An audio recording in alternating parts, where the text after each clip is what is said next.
Bonjour tout le monde, bienvenue à ce premier segment de l'épisode sur les activités plein air de C'est ma tournée. Aujourd'hui, on se retrouve à la maison du Parc régional des Grandes Rivières du Lac-Saint-Jean. On s'en va rencontrer Dominique Gobeil, directeur général.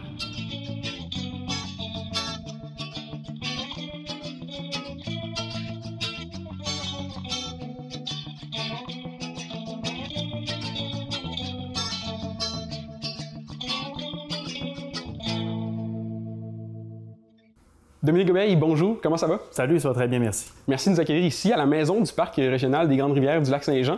J'aimerais que tu nous fasses, pour commencer, un petit survol de l'histoire du parc. Comment ça s'est développé avec le temps?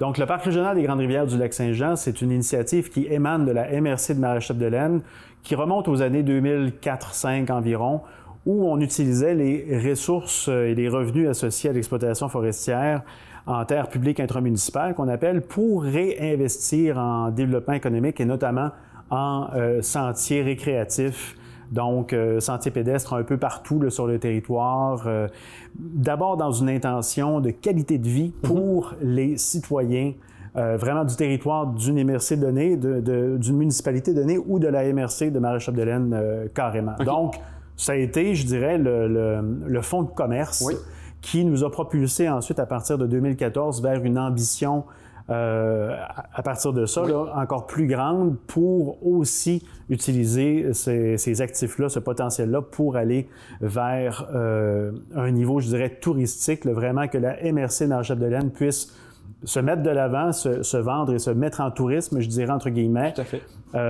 par ses grandes rivières, par aussi sa grande nature, parce qu'au Saguenay-Lac-Saint-Jean, toutes les régions naturelles sont représentées par un parc national, à l'exception de l'écosystème des Grandes Rivières du nord du Lac-Saint-Jean qui fournissent l'eau au Lac-Saint-Jean comme tel au plan d'eau. Donc, c'est fondamental d'avoir une organisation qui met ça en valeur.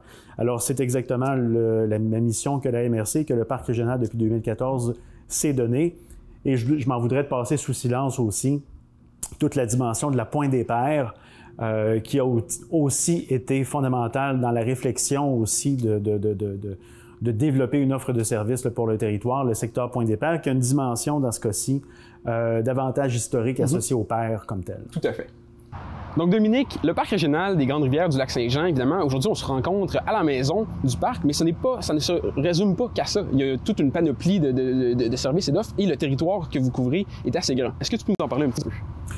Certainement. Le Parc régional des Grandes Rivières du Lac-Saint-Jean, en fait, c'est une expérience qui est éclatée sur le territoire de la MRC de Maréchal-de-Laine en 10 secteurs. Donc, ça, c'est vraiment de l'écotourisme. On a une offre variée en camping sauvage sur plateforme, ensuite une soixantaine de kilomètres à peu près de sentiers pédestres, aussi de l'interprétation et des centres de canot-camping aussi en partenariat aussi avec des producteurs, Aventured et d'autres. Donc, c'est vraiment une expérience qui est variée puis qui est très, très connectée aussi sur les communautés.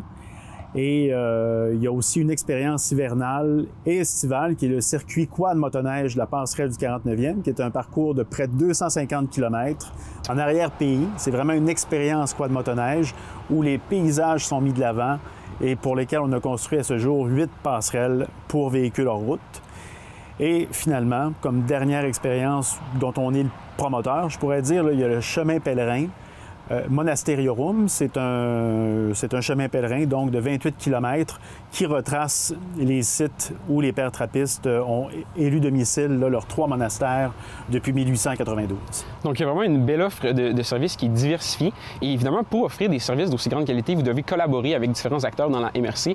Et je pense que c'est ce qui fait un peu la distinction avec un parc régional et un parc national. Est-ce que tu pourrais nous parler un peu de la distinction qu'on doit faire entre ces deux appellations? Bien, c'est fondamental, effectivement. Le parc national, lui, va répondre à des nécessités, à des besoins de représentation écosystémique ou à des problématiques écosystémiques. Donc, la loi va créer vraiment le parc national et en fonction de ce cadre légal-là, l'État va vraiment prendre en charge une expérience et faire découvrir et mettre en valeur des expériences fauniques, écotouristiques encore ou paysagères et autres. Alors que le parc régional, c'est vraiment le modèle inverse, c'est le milieu qui décide de mettre en valeur des ressources de son territoire qu'il a. Et le premier partenaire de ça, évidemment, c'est la MRC de Maréchal-de-Laine qui vient dans son schéma d'aménagement identifier des potentiels et ensuite ces potentiels-là sont mis en valeur, développés, déclinés en expériences, comme on a ici, c'est-à-dire randonnée pédestre, canot-camping, camping et autres, vélo également et autres. Donc, c'est vraiment toute la différence. Je dirais que si on voulait résumer la différence fondamentale entre un parc national et un parc régional, c'est très certainement la proximité aux communautés locales. Et ça, c'est évidemment très important parce que, comme tu l'as mentionné, c'est ces acteurs-là qui vont venir soutenir puis vont vous permettre de développer des offres de services intéressantes pour les gens qui viennent visiter. Et quand on vient à la maison du parc régional des Grandes Rivières du Lac-Saint-Jean, à quoi on peut s'attendre? Les gens, est-ce qu'ils peuvent s'attendre à du référencement? Est-ce qu'ils peuvent s'attendre à tout de suite partir en vélo, prendre leur envol? À quoi ça peut ressembler? Bien, d'entrée de jeu, le parc régional est un attrait touristique. Exact. Donc, il n'y a pas de droit d'accès sur les différents secteurs du parc régional, mais ça prend un endroit, disons, de première ligne où on est capable de parler aux visiteurs de façon pointue, de façon précise, parce qu'on a aussi des secteurs qui sont en arrière-pays. Je pense au secteur Chute-Blanche, à 112 km au nord de Girardville, au secteur Bouleau-Jaune, kilomètre 27 du chemin des Passes, le long de la rivière Péribonka. Alors ça, c'est des endroits où on doit quand même offrir certains cas, certaines précautions. Il y a des mesures à prendre et de l'information fine par rapport à nos partenaires aussi. Donc, à la Maison du Parc, c'est vraiment l'endroit désigné pour... C'est presque un centre d'interprétation, on pourrait dire, du territoire de la MRC de Marie-Chapdelaine, où est-ce qu'on va voir les différents paysages, les différentes rivières. On va comprendre aussi l'ampleur d'un territoire qui se compare quand même en superficie à celui de la Suisse. Oui. Alors, c'est majeur. Et on ne peut pas laisser les gens comme ça partir à l'aventure. Donc, à Dolbeau-Mistassini, c'est vraiment la porte d'entrée physique et la porte d'entrée aussi où est-ce qu'on peut avoir un accueil personnalisé. C'est disponible évidemment sur le web, c'est disponible au téléphone, mais aussi physiquement à Dolbeau-Mistassini, sur le boulevard des Pères, la route 169, comme tel. Et il y a également la véloroute qui passe tout juste en face de la maison. Donc, pour les cyclistes qui désirent justement trouver des activités intéressantes à faire, bien, ils peuvent arrêter directement à la maison du parc. Il y a des belles tables à pique-nique. Même si ce n'est pas, effectivement, ce n'est que l'accueil, c'est un site quand même accueillant pour les gens. Et tu l'as mentionné, et je l'ai mentionné également au début de l'entrevue, mais c'est des grands espaces verts. Ça n'est pas réduit seulement à Dolbeau-Mistassini. C'est vraiment un vaste territoire que, comme tu l'as dit, qui équivaut presque au territoire de la Suisse. Oui, bien, le territoire de la MRC, pas le territoire du parc régional, il faut être précis. Là. Puis, pour ce qui est de la véloroute, effectivement, le tracé passe tout juste derrière la maison du parc régional, mais la maison du vélo est située au bureau d'information touristique, tout juste de l'autre côté de la rue. Cette nuance-là, je trouvais ça important de la faire. Tout à fait. Mais sinon, effectivement, il y a des secteurs qui sont à Saint-Stanislas, à Girardville, à Notre-Dame-de-Lorette, des endroits que même les gens d'ici ne connaissent pas ou fréquentent peu ou pas. Alors, grâce au plein air puis à l'offre écotouristique du parc régional, bien, c'est une opportunité de mieux connaître notre coin aussi au niveau local, mais aussi, souvent, c'est des touristes aussi qui vont s'intéresser à ces endroits-là. Puis, ça, ce que ça fait, bien, ça fait que l'économie touristique contribue à maintenir des services de proximité dans des milieux qui en ont souvent très besoin. Oui. Donc, on invite les gens, que ce soit des touristes qui viennent de l'extérieur de la région, tout comme des gens qui viennent d'ici, à venir prendre le temps de découvrir le parc régional des Grandes Rivières du Lac-Saint-Jean et les immenses espaces verts qui l'occupent. Et dans la MRC Marie-Chapdelaine, évidemment, c'est une grande chance qu'on a d'avoir ce parc régional des Grandes Rivières. Donc, merci Dominique d'avoir pris le temps de nous rencontrer aujourd'hui et de nous avoir fait une belle présentation du parc régional des Grandes Rivières du Lac-Saint-Jean. Donc, on invite les gens à venir vous rencontrer pour avoir plus d'informations, avoir du référencement et pouvoir partir à l'aventure d'une manière assez unique. Et comment les gens peuvent avoir plus d'informations en terminant? Bien, on peut nous suivre sur Facebook. Évidemment, il y a un Facebook pour le Parc régional des Grandes Rivières. Il y a aussi un Facebook distinct pour la passerelle du 49e, si on est en hiver ou en été, peu importe, le quad de la motoneige. Et le circuit Monasтерiorum aussi qui est présent sur Facebook et Instagram. On a aussi un site Internet complet qui est un portail, en fait, le www.granderivières.com. Super. Bien, on invite les gens à aller voir ce site Internet-là et de suivre les différentes pages Facebook et en espérant pouvoir vous revoir l'été prochain. Merci beaucoup.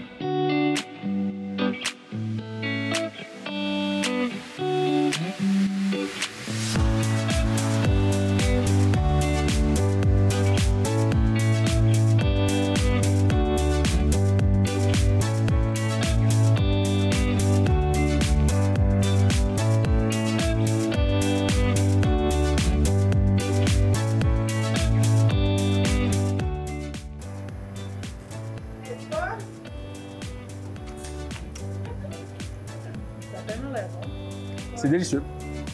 J'ai pris une crème glacée, une petite crème glacée à la vanille dans le chocolat blanc avec c'est Oreo. Ouais. Santé. C'est plate, ça dure. J'en ai partout.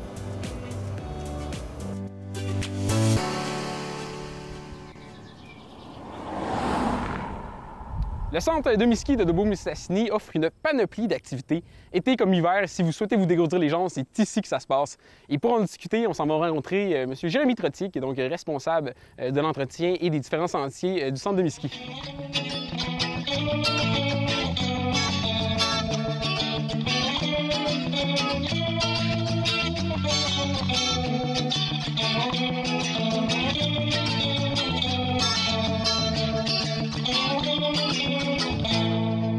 Bonjour Jérémy. Salut. Ça va bien? Ouais, toi? Oui, ça va super bien. Merci de prendre le temps de venir nous parler aujourd'hui. Pour commencer, j'aimerais qu'on parle un peu de c'est quoi le centre de ski. En fait, le centre de ski, c'est un centre plein air 4 saisons. On peut pratiquer une panoplie d'activités à l'année. Qu'on va avoir la chance de découvrir, de parler plus en profondeur tout à l'heure. Exact. Et donc, toi, le poste que tu occupes, c'est donc tu fais l'entretien des sentiers, des différents sentiers. Est-ce que tu es là autant l'hiver que l'été? En fait, moi, je suis ici en emploi étudiant. OK. Fait que nous, ce qu'on fait ici, c'est l'entretien des sentiers, le développement des sentiers, puis l'entretien du centre en général. Exactement. Parfait. Et là, évidemment, on est l'été, mais j'imagine que l'hiver, ça doit complètement changer de décor. Là, ça doit être complètement différent comme expérience. J'ai envie justement qu'on commence par parler des activités hivernales. Et pour ça, j'aurais envie qu'on se déplace vers le Mont de Pente.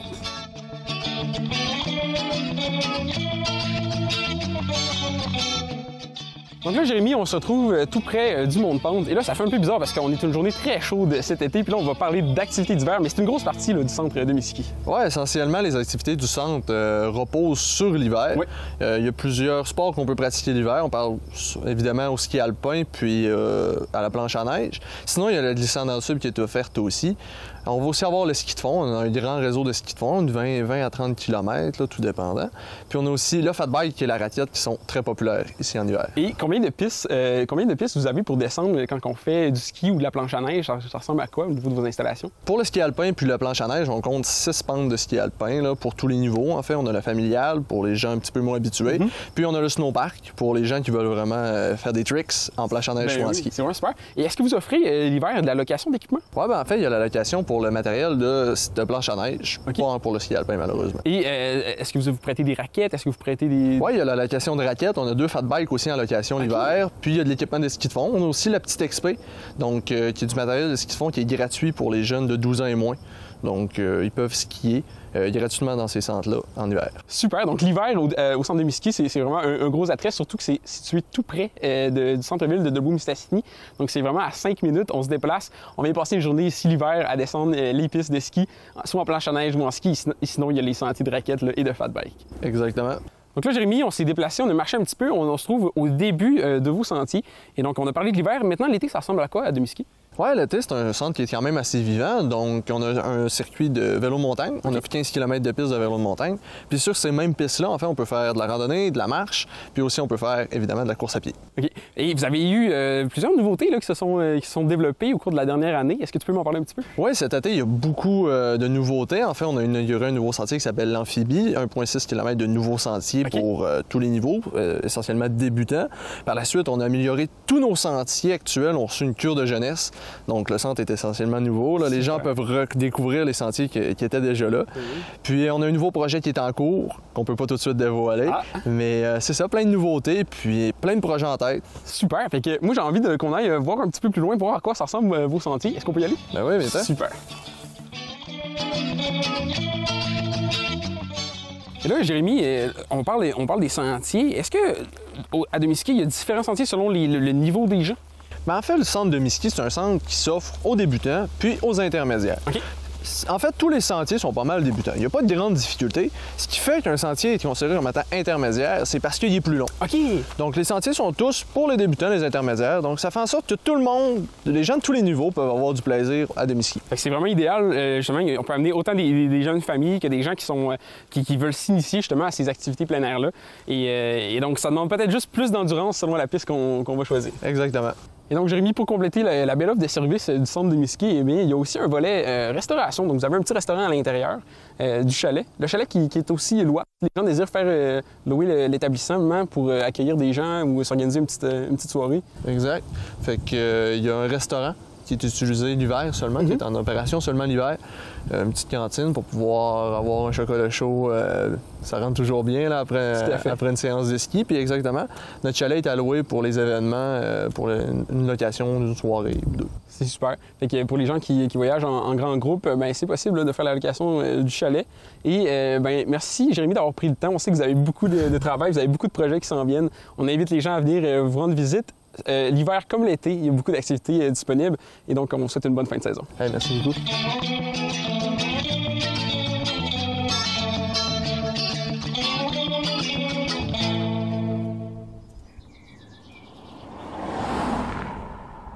On vient d'arriver à Gérardville, on se trouve présentement devant la base Éco-Aventure 4 saisons Aventurade. On s'en va rencontrer Gilles, le propriétaire. Venez avec moi.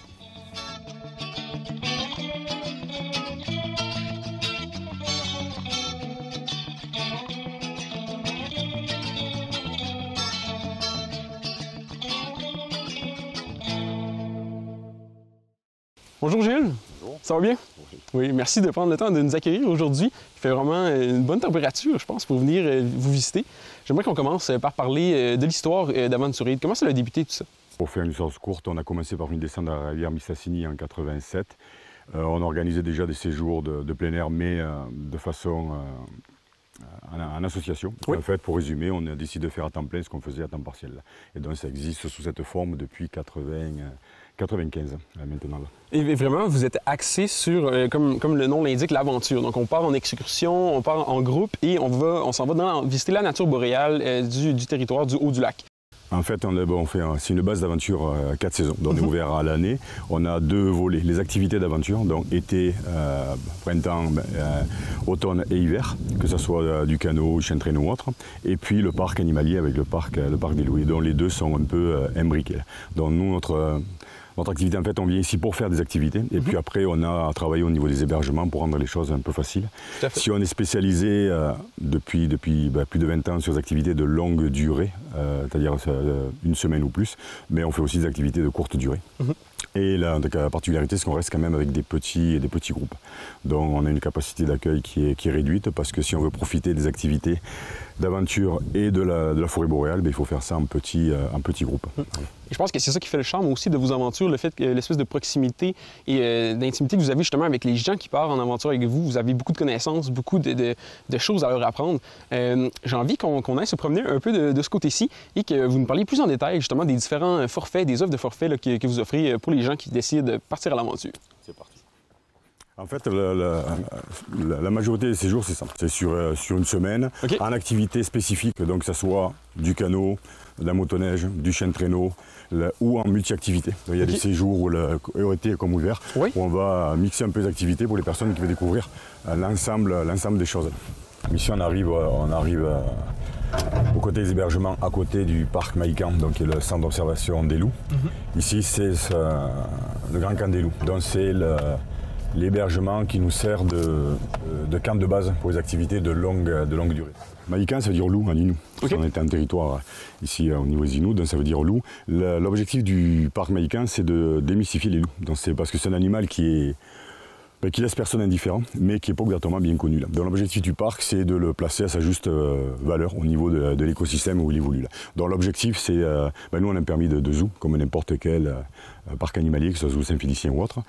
Sauf qu'on n'a que des loups. Et l'objectif, c'est pas simplement de voir des loups, mais c'est voir des animaux avec un comportement le plus naturel possible. Même si la captivité, c'est jamais un comportement à 100% naturel. Donc l'objectif, c'est ça. Et là aussi, on reçoit peu de personnes à la fois, et particulièrement depuis la dernière saison. Là. Donc l'objectif, c'est ça, c'est de voir des loups un comportement le plus naturel possible. Tous les loups qu'on a ici et qu'on va voir sont nés en captivité. Et puis le parc existe depuis quand même 20 ans, parce que on va aller voir ça. Donc quand on rentre, on n'est pas directement au milieu des loups, là, parce qu'on ne peut pas, mais ce petit sas, c'est pour faire la différence entre... On est à l'extérieur du domaine des loups et puis on est à l'intérieur. Non, on est vraiment chez les loups, on est chez eux. Voilà. Les loups sont dans des enclos, des grands enclos, parce qu'on a Vous avez la place pour. En fait, il y a la place et le choix. Donc, avoir des grands enclos, ça a un avantage et un inconvénient. L'avantage, c'est que ça leur permet d'avoir un comportement plus proche du milieu naturel. Ça leur permet, s'ils veulent se tenir à l'écart, d'être à l'écart. L'inconvénient qu'il peut y avoir, c'est que si on vient, par exemple, à 2 h de l'après-midi, quand il fait très chaud, comme ils ont de la place, ils vont être à l'ombre. Ils vont être en forêt, ils vont être à l'ombre. Par contre, entre eux, au niveau comportement, ça peut faciliter les choses quand il y a une dynamique de meute qui évolue ou qui bouge, d'avoir beaucoup de place. Donc ici, on peut facilement faire le tour de tous les enclos. Et on a ce qu'on va aller voir tantôt, des hébergements. Donc là, ça c'est une meute avec nos vieux loups. Donc c'est simple. L'idée ici, quand on vient, on a des visites guidées, on a des activités guidées avec les loups ou en activité libre. C'est-à-dire là, on va aller jeter un œil aux hébergements. Donc c'est facile de faire le tour des enclos. Et plus on y passe du temps, plus on y reste, plus les loups vont, comme ils recevront peu de monde à la fois, vont s'habituer, s'approcher et venir suivre les personnes. Et donc pour passer du temps ici, on a 5 écologes. Okay. Donc puis je pense que nous, on ne doit plus avoir personne. Donc là, pour faire la distinction, tout à l'heure, on était devant le camp des loups. Le camp des loups. Qui est juste à l'extérieur du parc. Exact. Donc ça veut dire même quand on dort là-bas pour venir voir les loups, c'est à 1 minute. Ouais, c'est une minute après. Par contre, quand on dort dans le camp là-bas, on ne les entend pas la nuit. Là. Okay. Parce que toutes les personnes qui viennent ici souvent se disent c'est quoi la différence entre les deux. Pour les personnes qui ont fait les deux ou pour les personnes qui ont dormi ici, c'est difficile à décrire parce que quand tu entends hurler la nuit ou le soir, c'est quelque chose que tu ne peux pas ressentir quand tu es dans l'hébergement à l'extérieur. Donc là, on va jeter un petit œil aux hébergements. Là. Et ce qu'on a essayé de faire, c'est qu'en fait, on a centralisé tout ce qui est eau, électricité dans les mêmes bâtiments. Puisqu'on m'a expliqué, nous, l'idée première, c'est quand on vient pour dormir près des loups, c'est être près des loups, ça c'est la raison première. 2, être en forêt. Ça, c'est le deuxième. Et 3, des environnements qui sont un peu d'ordinaire. Quand on parlait des activités tout à l'heure, c'est la même chose. Il y a de plus en plus d'hébergements, on va dire, d'expérience ou insolites. Nous, l'objectif, c'est pas ça en premier, c'est les loups. En 2, d'être en forêt. C'est pour ça qu'en fait, on a aménagé le moins possible, même si c'est en réalité bien aménagé. Là. Mais donc, on a centralisé tout ce qui est eau, électricité dans le même bâtiment parce que, par exemple, on a un écologe qui est juste là, on ne le voit pas. Parce que si on avait amené les salles de bain dedans, ça veut dire qu'il faut amener une fosse septique, il faut amener l'eau, il faut couper les arbres, et donc on n'est plus dans le même environnement. Et si on cherche, c'est la différence que je faisais par rapport à tout à l'heure, si on cherche en priorité un hébergement, on aura besoin d'une salle de bain éventuellement sur place. Mais si on vient pour une activité ou une expérience, ça suffit. Et puis on appelle ça un centre d'interprétation parce qu'il y a aussi une partie interprétation, c'est peut-être un peu sombre, qui donne quelques explications sur les loups. Parce qu'on fait aussi des visites guidées quand on est disponible, toujours pareil. L'idée du centre d'interprétation, c'est que quelqu'un en activité libre peut venir prendre un minimum d'informations sur les loups. On n'a pas voulu en mettre trop, parce que souvent dans les centres et les musées où quand il y en a trop, tu te dis je ne passerai pas au travers de tout et en fait on regarde rien. Donc nous on a essayé qu'il y en ait le minimum qui nous semble essentiel puisqu'il y a que certains facteurs qui nous semblent importants là, mais que ça reste accessible à tout le monde. Après on a des documents sur place un peu partout pour quelqu'un qui dort ici et qui va aller chercher un petit peu plus tout en ayant nos activités d'activités guidées. Là. Et donc en hébergement en fait on en a 5, ils sont chacun différents là. Ça, c'est la typique. Mais c'est charmant. Puis de toute façon, tu sais, comme vous le dites, le but, c'est de voir les loups dans leur habitat naturel. Donc, les gens, tu sais, de s'attendre à vouloir un hébergement spécifique pour voir les loups, c'est pas ça l'objectif, au contraire. C'est d'être proche des loups. Exact. Alors, on a essayé, comme on voit ici, que ça soit le plus confortable possible. Ça semble très confortable. Il y a des endroits où un hébergement d'expérience, ça n'est un là. Mais nous, en priorité, on veut que ce soit parce que les personnes veulent passer du temps près des loups. Et l'hébergement, on essaie que ce soit le mieux possible, mais en plus. Là. Donc ça, c'est l'atypique, parce qu'il est un peu atypique comme style d'hébergement. Là.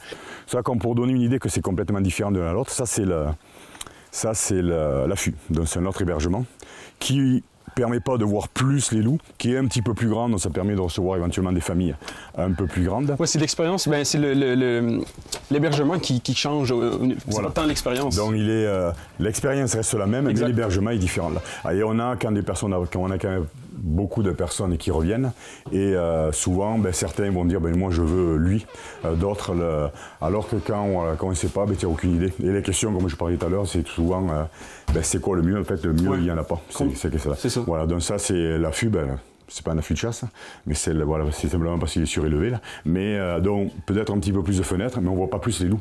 Parce que comme les enclos sont grands, ils sont pas obligatoirement... Voilà. Pour les voir, il faut se déplacer, il faut sortir, et puis là... mais le soir, c'est sûr que ça fait une ambiance différente. Tout à fait. Et puis donc, ça, c'était dans les plus classiques. Nous, on tenait à avoir tant de prospecteurs parce que c'est un habitat, je veux dire, traditionnel. Alors, on l'a aménagé pour que ça reste. Parce que c'est un peu plus qu'une tente. Là. Ouais, si je dis ça reste un hébergement, ça semble très confortable. Voilà, parce que ça reste un petit peu plus facile. Quand j'expliquais que on a des personnes qui dorment l'hiver, comme on expliquait, le plancher est isolé, les banquettes sont surélevées, donc ça fait une vie plus facile qu'une tente prospecteur montée sur un tapis de branches épinettes. Et du coup, ça reste plus facile pour la majorité des personnes. Donc, avec les avantages et les inconvénients par rapport des adaptations locales. Mais l'idée, c'est pour l'expérience qu'on donne. Parce que dedans, c'est quelque chose de particulier. Très différent de la tente. Donc, par rapport au loup, ça reste la même chose. Par rapport aux activités, parce qu'on a des personnes qui viennent dormir ici pour faire des activités, que ce soit le canot ou autre, les activités vont rester les mêmes, mais l'ambiance... Et après, savoir qu'est-ce qu'on choisit, c'est impossible à savoir qu'on n'a pas ici. Chacun a ses avantages, ses inconvénients, et puis l'ambiance particulière. Là. Donc, merci Gilles de nous avoir accueillis ici, de nous avoir fait le tour de vos installations. C'est magnifique, c'est vraiment incroyable. Et pour plus d'informations, vous avez un site web? Oui, sur aventurette.qc.ca, où il y a pas mal d'informations, mais de toute façon, après, il faut nous contacter parce qu'on ne peut pas tout mettre. Tout à fait. Et comme on fait des trucs à la carte, c'est pour avoir des explications. C'est pour ça qu'on ne fonctionne plus avec des pliants, des pamphlets ou autres, parce que c'est difficile d'expliquer tout et puis de pouvoir le personnaliser. OK, merci encore une fois, puis on vous souhaite une bonne fin d'été. Merci et bon été à tout le monde. On vient de finir notre petite visite du parc Éco-Aventurade avec Gilles, le propriétaire. Vraiment une belle expérience. Il y a une proximité vraiment incroyable avec les animaux et il y a aussi toute une gamme d'aventures et d'activités qui sont possibles. Si vous avez besoin de plus d'informations, je vous invite à aller voir leur site internet qui est vraiment très bien construit et qui rassemble toutes les informations nécessaires si vous voulez réserver un séjour ici. C'est ce qui complète l'épisode sur les activités plein air. J'espère que vous avez apprécié. Nous, on a eu beaucoup de plaisir à filmer ces différents segments. Donc, je vous dis à la semaine prochaine pour le prochain épisode de C'est ma tournée.